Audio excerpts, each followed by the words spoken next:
Hi everyone, myself Dr. Subhash Mishra.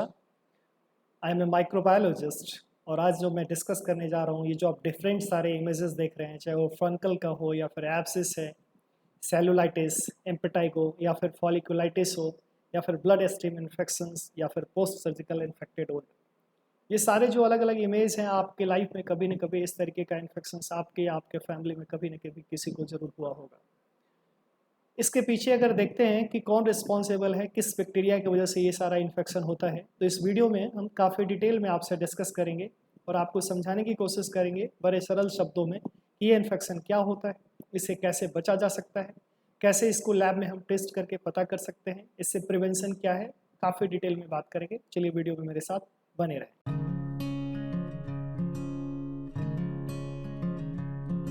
जब इस तरीके का इन्फेक्शन की बात करते हैं तो इसके पीछे जो रिस्पॉन्सिबल है वो है स्टेफाइलोकोकस बैक्टीरिया। ये स्टेफाइलोकोकस बैक्टीरिया स्टेफाइलोकोकसी फैमिली से बिलोंग करता है और ये जो स्टेफाइलोकोकस है ये ह्यूमन में भी इन्फेक्शन पैदा करता है, साथ साथ एनिमल में भी इन्फेक्शन पैदा करता है।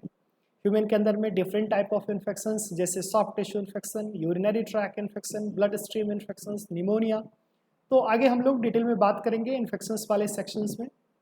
जब हम बात करते हैं स्टेफाइलोकोकस के बारे में तो स्टेफाइलोकोकस का कई सारे स्पेसीज हैं, लेकिन मोस्ट प्रिवेलेंट जो स्पेसीज है जिसके बारे में अभी हम आपसे डिस्कस कर रहे हैं वो स्टेफाइलोकोकस ऑरियस है और स्टेफाइलोकोकस एपिडर्मिडिस है। ये जो स्टेफाइलोकोकस ऑरियस है ये मोर पैथोजेनिक होता है, लेकिन अगर हम कंपेयर करें स्टेफाइलोकोकस एपिडर्मिडिस से तो ये जो एपिडर्मिडिस होता है ये स्किन पे प्रेजेंट होता है, नॉर्मल माइक्रोफ्लोरा है, लेकिन कई बार ये अपॉर्चुनिस्टिक इन्फेक्शंस भी पैदा करता है।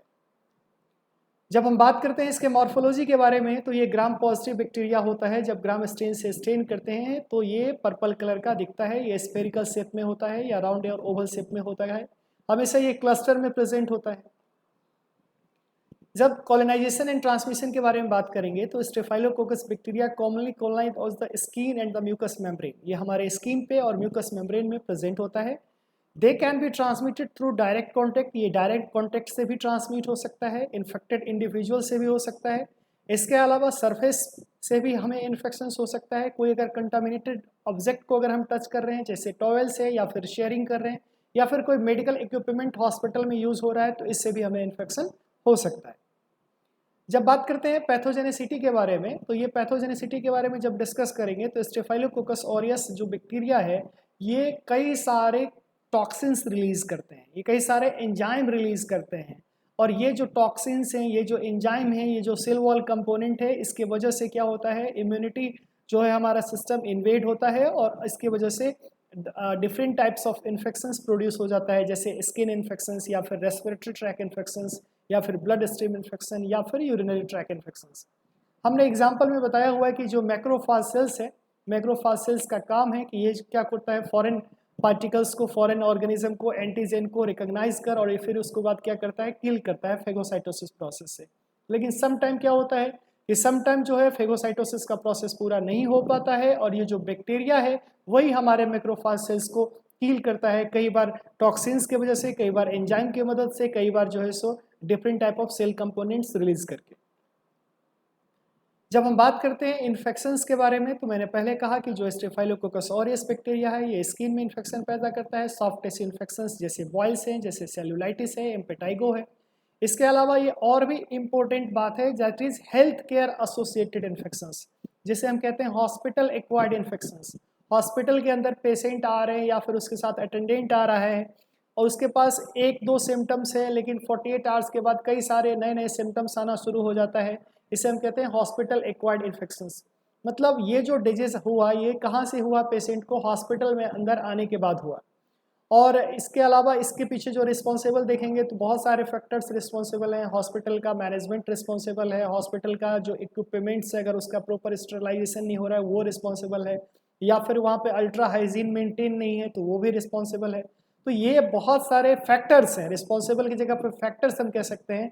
ये डिफरेंट टाइप्स ऑफ फैक्टर हैं जिसकी वजह से वहाँ का वाटर पॉल्यूट हो सकता है, वहाँ का एयर पॉल्यूटेड हो सकता है, एयर कंटामिनेटेड हो सकता है, जिसकी वजह से ज़्यादा लोगों में डिफरेंट टाइप ऑफ इन्फेक्शंस हो सकता है, निमोनिया हो सकता है। इसके अलावा सर्जिकल साइट इन्फेक्शन जिसको हम पोस्ट सर्जिकल इन्फेक्शंस भी कहते हैं, ये भी इन्फेक्शंस होता है स्टेफाइलोकोकस के द्वारा। स्टेफाइलोकोकस ऑरियस के बारे में एक और इम्पोर्टेंट बात करते हैं। ये जो एक एंटीबायोटिक है मिथिसिलिन, ये इससे रेसिस्टेंट होता है, तो ट्रीटमेंट थोड़ा सा डिफिकल्ट हो जाता है। जब हम बात करते हैं जो डिफरेंट टाइप ऑफ आपने एब्सेस देखा, यही इन्फेक्शन कॉज होता है किसके द्वारा, स्टेफाइलोकोकस जो स्पीसीज है उसके द्वारा। इसके अलावा हमने डायग्नोसिस के बारे में बात करते हैं, तो कई सारे डायग्नोसिस का प्रोसेस है, जैसे हम लोग कॉगुलेज टेस्ट करते हैं बायोकेमिकल, इसके अलावा कैटलेज टेस्ट करते हैं, इसके साथ साथ हम अदर टाइप का टेस्ट कर सकते हैं, जैसे मॉलिकुलर बायोलॉजी का टेस्ट हम लोग कर सकते हैं, पीसीआर कर सकते हैं, इसके अलावा कल्चर टेस्ट कर सकते हैं। तो कल्चर हो या फिर बायोकेमिकल टेस्ट हो या फिर मॉलिकुलर बायोलॉजी का जो पीसीआर टेक्निक है, इस सारे टेक्निक के द्वारा हम लोग डायग्नोस कर पाते हैं कि ये पेशेंट को स्टेफाइलोकोकस ऑरियस या फिर एपिडर्मिडिस का इन्फेक्शन है। जब इसके ट्रीटमेंट के बारे में बात करते हैं, तो ट्रीटमेंट जैसा मैंने पहले कहा कि थोड़ा सा डिफिकल्ट होता है, क्योंकि मिथिसिलिन एंटीबायोटिक जो है वो रेजिस्टेंस होता है, तो प्रॉपर ससेप्टिबिलिटी को चेक करते हुए और फिर ट्रीटमेंट का प्रोटोकॉल पूरा होता है। कहते हैं staphylococcus infections are typically treated with the antibiotics, however the choice of the antibiotic depends on the susceptibility of the bacteria. ये देखना है कि बैक्टीरिया में कौन सा एंटीबायोटिक का कैसा उसके अंदर जो है ससेप्टिबिलिटी है, उसको चेक करते हुए हम लोग उसका ट्रीटमेंट के प्रोसेस को पूरा करते हैं। इसके बाद जब बात करेंगे प्रिवेंशन एंड कंट्रोल, तो ये हमारे स्किन के ऊपर में प्रेजेंट है, इस बात को ध्यान रखना है और उसको देखते हुए थोड़ा मुझे अल्ट्रा हाइजीन मेंटेन करना पड़ेगा, रेगुलर हैंड वॉश करना होगा, अगर कहीं पे बॉडी में वुंड है तो उसका प्रॉपर केयर करना होगा, क्लोज कॉन्टेक्ट से थोड़ा सा दूर रहना पड़ेगा। और फिर जब हम हॉस्पिटल्स के बारे में बात करते हैं, तो हॉस्पिटल्स में प्रॉपर स्टेरिलाइजेशन को फॉलो करते हैं, ऑटोक्लेविंग प्रोसेस को फॉलो करते हैं, कई बार आवश्यकता पड़ती है तो फ्यूमिगेशन को फॉलो करते हैं। ये सारे प्रोटोकॉल को अगर हम फॉलो करते हैं तो निश्चित रूप से हम इस तरीके का इन्फेक्शन से हम बच सकते हैं। मैं उम्मीद करता हूँ ये वीडियो आपको समझ में आया होगा। बहुत सिंपल वे में मैंने आपको समझाने की कोशिश किया है। अगर वीडियो समझ में आया हो तो चैनल को सब्सक्राइब करें, वीडियो को लाइक करें, अपने फ्रेंड तक शेयर करें। Thank you.